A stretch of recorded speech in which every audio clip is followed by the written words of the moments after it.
The air inside St. Matthew's Chapel was heavy with the scent of lilies and carnations. Sunlight struggled through the stained-glass windows, casting fractured colors across the polished casket at the front of the room. The organ hummed a low, mournful note as rows of mourners bowed their heads, some clutching tissues, others whispering prayers under their breath.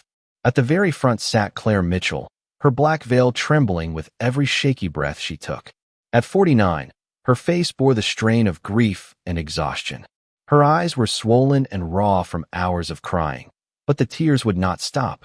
She had spent the past week telling herself that her husband's death was real, that she would have to face life alone. Now, staring at the casket, she clutched her handkerchief so tightly her knuckles turned white. A neighbor leaned over, resting a hand on her shoulder. "Claire," she whispered softly, "at least now he's at peace." Claire swallowed hard, forcing a nod, though her throat burned with unspoken words. Peace. That word felt like a cruel joke. Nothing about this moment felt peaceful. Her marriage had been filled with silences, arguments, and secrets she could never confess. And now, as the priest spoke of David Mitchell's kind heart and steady soul, Claire bit down on her lip until she tasted blood. The chapel echoed with the priest's voice. "We gather here to remember David Mitchell, a devoted husband, a man who left this world too soon. May his soul rest in eternal light." Claire closed her eyes. For a fleeting second, she allowed herself to imagine she might finally be free. Free from the weight of guilt she carried. Free from the man who had once held her heart in his hands and later crushed it with his silence. But when she opened her eyes again, something caught her breath. She leaned forward, blinking hard, certain her grief had clouded her vision. The casket was only a few feet away. She could see David's face through the half-open lid, pale and still, framed by crisp white satin. His hands were folded neatly across his chest. But then, she froze. His chest. It moved. At first, she thought it was her imagination, a cruel trick of the light or a tremor in her own body. But no, there it was again. A faint rise. A fall. A shallow, labored breath. Claire's heart slammed against her ribs. She shook her head violently, whispering to herself, "No, no, this isn't real." But it was. She saw it again. His lips twitching ever so slightly, his eyelids fluttering as though in the grip of a nightmare. Her voice cracked like glass as she screamed, "He's breathing. David's breathing." The room exploded in chaos. Mourners gasped and stumbled back, chairs screeching against the floor. Some cried out to God, others muttered in disbelief. An elderly aunt clutched her chest and collapsed into her daughter's arms. The priest raised his hands, trying to calm the storm. "Please, please," everyone remained seated. But no one listened. Claire pushed past him, stumbling toward the casket, her hands shaking as she reached for David's arm. Warm. Not cold, not stiff, warm. She recoiled as though burned. A young man, David's nephew, rushed forward. He bent down, eyes wide, then reeled back, pale as ash. "She's right," he shouted. "My God, he's alive." The funeral turned into pandemonium. Phones were pulled out, calls made to 911, voices overlapping in a frantic chorus. Claire fell to her knees beside the casket, tears streaming down her face, not from grief this time, but from sheer terror. Because in that moment, as David's chest rose and fell, she realized the nightmare was not over. It was only beginning. The sound of Claire's scream still hung in the air when the chapel erupted into chaos. Guests tripped over pews trying to get closer. Others bolted for the doors as if fleeing a ghost. The solemn hush of a funeral had turned into a storm of gasps, shrieks, and desperate prayers. Claire clung to the edge of the casket, her knuckles trembling. Her entire body shook as she repeated the words like a curse she couldn't undo. "He's breathing, my husband is breathing." Some shook their heads, unwilling to believe. "It's shock," muttered one woman, clutching her rosary. "The poor widow has lost her mind." But David's nephew wouldn't let it go. He leaned over the casket again, his ear hovering above David's lips. He jerked back as if struck by lightning. "There's air. He's breathing. Someone call an ambulance, now." Suddenly, no one doubted. A wave of panic surged through the crowd. Phones lit up like stars in the dim chapel, voices overlapping as frantic calls went out. "Send paramedics to St. Matthew's. We've got a live body.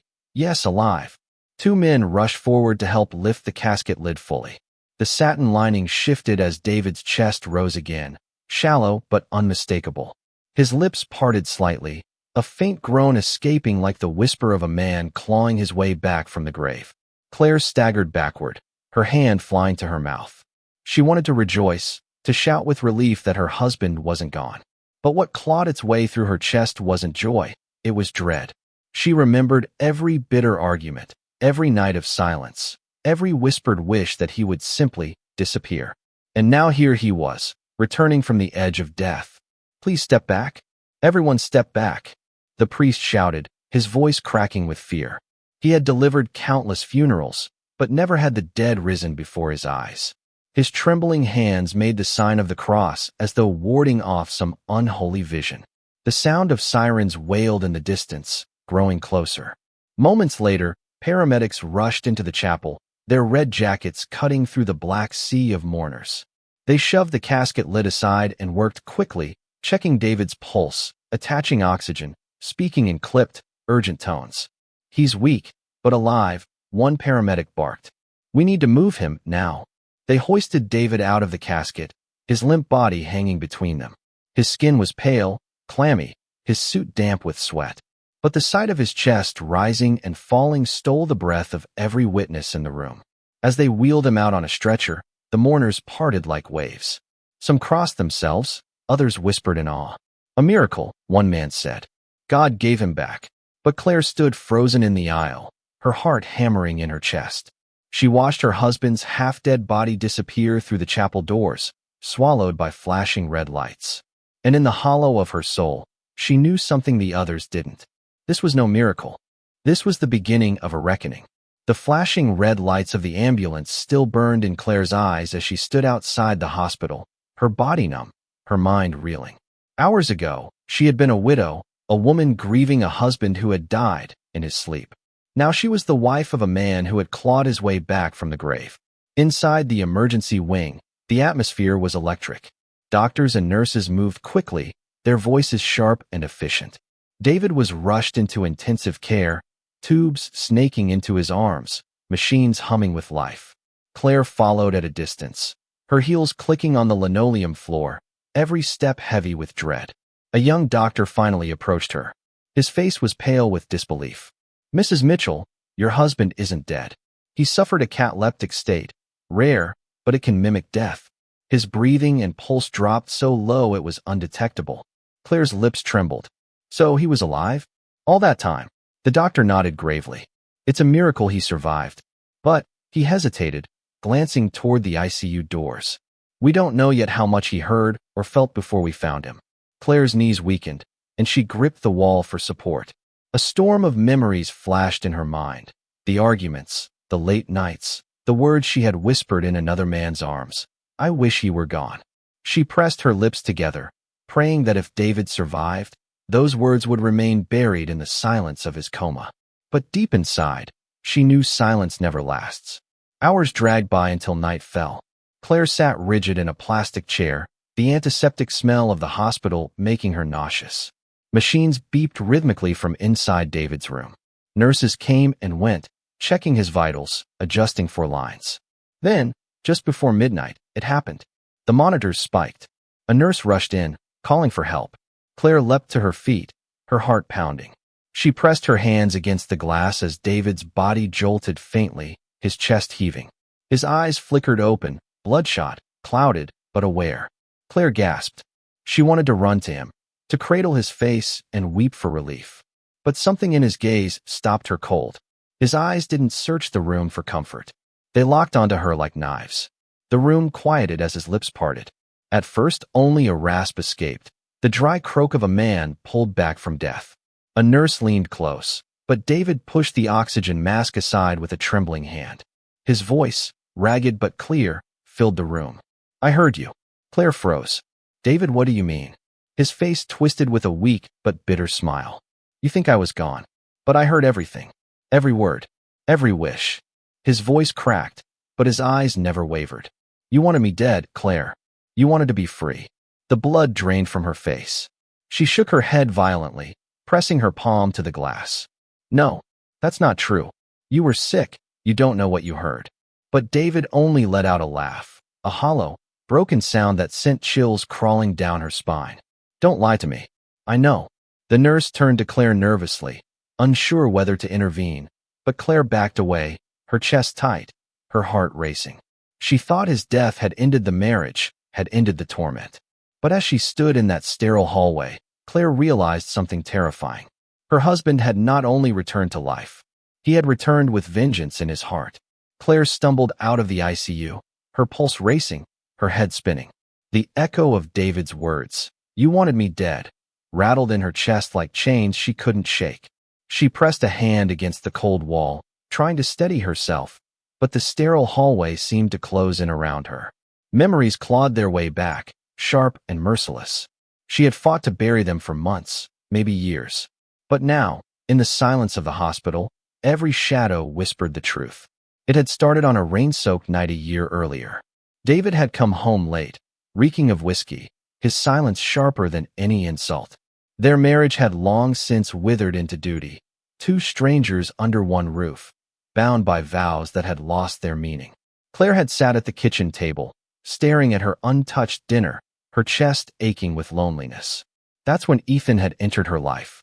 A younger colleague at the library, with kind eyes and a gentle laugh that made her feel seen again. At first, it was nothing, just stolen conversations, lingering glances. But one evening, when the storm raged outside and her loneliness swallowed her whole, Claire had found herself in Ethan's arms. She remembered the heat of that moment, the desperate need to feel alive again. And she remembered the words that had slipped from her lips like poison. "Sometimes I wish he were gone. Sometimes I wish David would just die." She hadn't meant it. At least, that's what she told herself. It was frustration, exhaustion, a cry from a heart that felt caged. But those words had burned into her conscience. And now, with David's accusing eyes burned into her mind, she realized the impossible. He must have heard them, hovering in that twilight between life and death. Claire gripped the railing of the hallway, her breath shallow. What if he remembers everything? What if he knows about Ethan? The thought was unbearable. Shame and fear twisted together, crushing her from the inside. She imagined the whispers if the town ever found out, the grieving widow exposed as an adulteress. And now that her husband was alive, she wasn't a widow at all. She was a wife again, a wife with secrets that could destroy her. She returned to the waiting area, sinking into the plastic chair, her hands trembling in her lap. Every sound of the hospital, the hiss of oxygen tanks, the squeak of shoes on tile, sounded like a clock ticking down to something inevitable. She whispered under her breath, almost a prayer, "Please, God, let him forget. Let him forget everything." But deep inside, she already knew. David hadn't forgotten. He had returned, not as the man she once loved, but as something else, something colder, sharper, fueled by betrayal. And now, the words she once spoke in secret had become her death sentence. The house was dark when Claire pushed the door open that night, the hinges creaking like a warning. Rain slicked the driveway behind her, and the wind carried a low moan through the trees. She stepped inside, clutching her purse like a lifeline.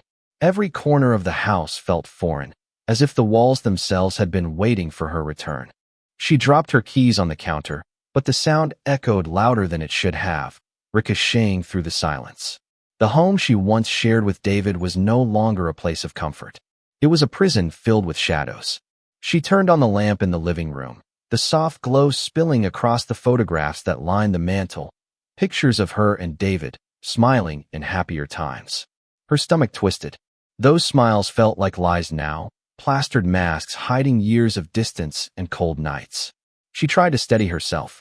"He's in the hospital," she whispered to the empty room. "He can't be here." But doubt slithered through her chest. If David had survived death itself, what else was he capable of? The phone rang suddenly, slicing through the silence. Claire jumped, her heart racing. She fumbled for the receiver. "Hello." A rasping voice, weak but unmistakable, crawled through the line. "Don't think you can hide from me, Claire." Her knees nearly buckled. "David, you wanted me gone. I heard every word. And now, I'm coming home." The line went dead. Claire dropped the phone, her breath coming in shallow gasps. She pressed her palms to her face, fighting tears. "No, no, please. The sound of footsteps followed. Slow, dragging footsteps across the wooden porch. She spun toward the door, her chest tightening. The knob rattled once, then stilled. She backed away, whispering to herself, "It's not real. I'm imagining this. He can't be here." But the door creaked open, and there he was. David stood in the doorway, pale as wax, his suit from the funeral still clinging to him, damp from the rain. His eyes gleamed under the porch light, not with the warmth she once knew, but with a cold, unyielding fire. His chest rose with shallow breaths, but his voice, though broken, carried all the weight of accusation. "You thought burying me would set you free," he rasped. "But graves can't hold the truth." Claire shook her head violently, tears spilling down her cheeks. "You don't understand. I never wanted this. Never wanted you dead." David stepped inside, water dripping onto the carpet as he moved closer. "You wanted me gone. And now, maybe it's your turn." Her pulse hammered in her throat. She stumbled back until her legs hit the coffee table, sending a vase crashing to the floor. "Please, David, listen to me. I was lonely. I was lost. But I never stopped caring about you." His lips curled into something between a smile and a sneer. "Caring? Is that what you call it?" Whispering death wishes into another man's arms. Claire gasped, her hands trembling. You heard that?" "I heard everything," David hissed. "Even from the grave." The room felt smaller, suffocating. Claire's mind raced for an escape, but there was none. She was trapped in the very house that had once been her sanctuary, now a cage with her husband standing as judge, jury, and executioner. The clock on the wall ticked louder, each second a hammer strike. David's eyes bore into hers, unblinking, unforgiving. Claire's voice cracked as she whispered, "What are you going to do?" And David's answer, soft but lethal, sent a chill down her spine. "Finish what death couldn't." The living room felt like a tomb. The rain beat against the windows in relentless sheets, the thunder outside rolling like distant drums of war. Claire stood frozen, her back pressed against the wall, while David moved slowly toward her. Each step he took was deliberate, heavy, dragging out the tension until she thought her heart might explode. His suit was wrinkled, still stained from the funeral. His face was pale, but his eyes, those eyes, were alive with fury. Fury and something darker, something that had crossed over with him from the brink of death. Claire's voice shook as she forced the words out. "David, please, listen to me. I was wrong. I was weak. But I never stopped being your wife." David's laugh was hollow, cruel, nothing like the man she had once known. "Wife." He spat the word as though it poisoned his tongue. A wife doesn't wish her husband dead. A wife doesn't crawl into another man's bed and whisper her freedom while her husband lies in silence. Claire's breath hitched. "I was lonely. You shut me out, David. For years, I begged you to talk to me, to see me. You turned away. And I made a mistake." "You call betrayal a mistake?" His voice thundered through the room, louder than the storm outside. She pressed her palms together, desperate. "I didn't mean the words. I didn't want you to die. I was angry, I was broken. You wanted me gone." He cut her off, stepping closer, his shadow looming over her. "I heard it, every word. And when they lowered me into that casket, I carried those words with me. Do you know what it's like, Claire? To hear the woman you love pray for your death while you can't even move? To lie trapped in your own body, suffocating, and realize the person waiting for your last breath is your wife." Claire's tears streamed unchecked, her voice breaking. "I never wanted it to go that far. You have to believe me." David's hand slid inside his jacket, and when he pulled it out, the dull glint of a revolver caught the lamplight. Claire's stomach dropped. "David," she whispered, "please don't." He lifted the gun slowly, his grip trembling but steady enough to make her knees buckle. He leveled it at her chest, his jaw clenched so tightly she thought his teeth might shatter. "You wanted me in the ground," he growled. "Maybe it's only fair you join me there." Claire stumbled forward, her hands raised. "Listen to me. Killing me won't heal you. It won't take away what you heard. It won't undo the past. Please, David, remember who we were before all of this. Remember us." For a moment, the words seemed to hit him. His hand shook, the barrel dipping ever so slightly. His face twisted, torn between rage and something else, something fragile, almost human. But then he shook his head, tears glinting in his own eyes. "Us? There is no us anymore. You buried that the night you betrayed me." Claire's back hit the edge of the broken coffee table. The shards of glass glittered at her feet. She thought of running, thought of screaming for help, but the weight of his stare held her pinned in place. Her voice was barely a whisper now. "If you do this, you'll damn yourself forever." David's eyes softened, just for an instant. And in that flicker of hesitation, she saw the man he used to be. The man who once held her hand on a summer evening, who once promised her forever. But it was gone as quickly as it appeared. His face hardened, his voice like ice. "Forever ended the moment you wished me dead." The thunder outside cracked like a gunshot, rattling the walls. David raised the revolver again, his breath ragged, his finger tightening on the trigger. Claire's sobs filled the silence between them. She took one last step toward him, her arms open, as though she could embrace away the hatred. "Then shoot me," she whispered. "If that's what it takes, do it. But know this, I loved you once, David. And a part of me still does." His eyes flickered with torment. The barrel wavered. For a heartbeat, it looked as though he might lower the gun, collapse into her arms, let the years of pain fall away. But the storm outside roared louder. The clock on the wall ticked down, and the room held its breath. And David's finger curled tighter around the trigger. The room fell into a silence so heavy it seemed to press the air out of Claire's lungs. Only the rain tapping the windows and the faint hum of the clock on the wall broke the stillness. David stood in front of her, revolver raised, his chest rising and falling in jagged breaths. His finger hovered on the trigger, trembling with the weight of everything unsaid. Claire's tears streaked down her cheeks, glistening in the dim light. She dared to take one step closer, her voice low, pleading. "You don't have to do this, David. We can find another way. We can start over." The gun fired. The thunderous crack shattered the air, louder than the storm outside. Claire jerked backward as the force slammed into her chest. Her cry was cut short, her eyes wide with shock as crimson spread across her blouse. The sound of the gunshot echoed through the house like the tolling of a final bell. David's arm dropped to his side, the revolver still smoking. For a moment, he stood motionless, as if the shot had broken him as much as it had her. Claire staggered, her hands clutching at the wound, her breath rattling in shallow gasps. She collapsed against the coffee table, the shards of broken glass crunching beneath her weight. Her lips quivered, trying to form words that her voice could no longer carry. Finally, a whisper escaped, weak but laced with sorrow. "I loved you, even when I hated you." Her head tilted, her body still. David stared at her, his chest heaving, his face twisted with rage, grief, and disbelief all tangled into one. His knees buckled, and he sank to the floor beside her lifeless body, staring at the blood pooling around her. For the first time since he had clawed back from the grave, his fury cracked. Tears slid down his face, mingling with the rainwater dripping from his hair. He pressed his trembling hand against hers, though it was already cold. "You could have told me the truth," he whispered, voice breaking. "You didn't have to wish me dead." But there was no answer. Only the ticking clock and the storm outside, carrying on as though nothing had happened. A loud knock shook the front door. Neighbors had heard the gunshot. Voices called out, frantic. "Claire? David? Are you all right?" David stared at the door, then back at the lifeless woman on the floor. He knew what awaited him on the other side. Police, questions, the truth laid bare for the world. He rose slowly, revolver in hand, his face a mask of shadows. With one last look at Claire, he whispered as though to her ghost, "Now we're even." And then he disappeared into the storm.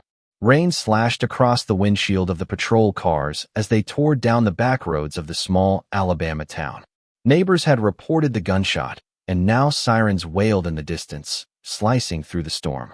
Inside Claire's house, officers found her body sprawled on the living room floor, the pool of blood already beginning to darken. But David Mitchell was gone. Detective Harlan Cooper, a veteran with 20 years on the force, stood in the doorway staring at the scene. He muttered under his breath. He didn't just walk away from death. He carried it with him. The manhunt began before dawn. Police combed through fields, barns, and backroads. Helicopters scanned the woods, their searchlights cutting through the rain-soaked night. The town buzzed with fear and disbelief. How could a man rise from the dead only to bring death with him? Hours later, a tip came from a farmer outside town. He'd seen a figure stumble across his field, soaked, limping, carrying something heavy. Officers followed the trail to an abandoned warehouse on the edge of the county line. Inside, the air was damp and sour with mildew. Broken windows rattled in the wind, and the floor was littered with rusted tools and forgotten crates. In the far corner, they found him. David Mitchell sat slumped against the wall, his revolver resting loosely in his blood-stained hand. His suit was torn, his skin pale, his breath shallow. He looked more ghost than man. Detective Cooper approached cautiously, his gun raised. "David, it's over. Put the weapon down." David lifted his head slowly, his eyes glassy but sharp with defiance. "Over." His voice was a rasp, hollow, almost inhuman. "It was over the moment she wished me gone." "Don't make this worse," Cooper urged. "Drop the gun. Let us help you." David gave a bitter laugh, coughing blood. "Help me? You can't help a man who's already been buried. You think pulling me out of that casket was a miracle? It wasn't. It was a curse." The detective lowered his voice, steady but firm. "You killed your wife, David. There's no taking that back. But you can choose how this ends. Don't add another name to the grave." David's gaze drifted toward the broken roof, where rain leaked in steady drops. His lips trembled, and for a brief moment, his eyes softened, haunted by the image of Claire's face. He whispered, almost tenderly, "I loved her. God help me, I loved her." But love turned into a poison. And now, it's finally finished. Before Cooper could move, David pressed the revolver against his own chest. His finger tightened. The blast echoed through the warehouse, louder than the storm outside. The officers rushed forward, but it was too late. David's body slumped sideways, the gun clattering onto the wet concrete. His eyes stared blankly at the ceiling, frozen in a mixture of rage and sorrow. Detective Cooper exhaled heavily, lowering his weapon. "Two graves," he muttered. "That's all this marriage ever bought." Outside, the storm began to break, the first pale light of dawn pushing through the clouds. But inside the warehouse, only silence remained, a silence heavy with the weight of betrayal, vengeance, and the bitter truth that sometimes death is the only escape. By the time the sun rose over the quiet Alabama town, the storm had passed, but its wreckage lingered. Two bodies lay cold, one in the morgue, one on a living room floor, and with them, the last threads of a broken marriage unraveled. The news spread quickly. Neighbors whispered in disbelief. How a man declared dead could claw his way back from the grave, only to take his wife's life before ending his own. Some called it a miracle gone wrong. Others said it was punishment, fate's way of exposing truths buried deeper than any coffin. Detective Cooper stood on Claire's front porch the following day, watching reporters gather at the end of the street. Cameras flashed, microphones thrust forward, questions flying about betrayal, revenge, and resurrection. He didn't answer. Instead, he looked at the shattered window, the blood-stained carpet just beyond, and thought about the secrets that lived in every marriage, secrets that could burn through the walls of a home until nothing but ashes remained. At the church where it all began, the priest lit candles in silence, his hands trembling. "We asked for peace," he whispered to himself. But peace was never theirs to have. In the end, Claire Mitchell was buried in the same cemetery where her husband had been laid just days earlier. Their graves stood side by side, a grim testament to a love that had decayed into bitterness. People left flowers, but no words of comfort seemed fitting. What lingered was a warning that silence can be deadlier than rage, that words spoken in weakness can echo louder than we ever imagine, and that when betrayal takes root, it grows until it consumes everything: love, trust, even life itself. For those who watched the tragedy unfold, one truth remained impossible to ignore. Some graves are dug long before the body enters them. And sometimes, the dead don't stay buried until their revenge is complete.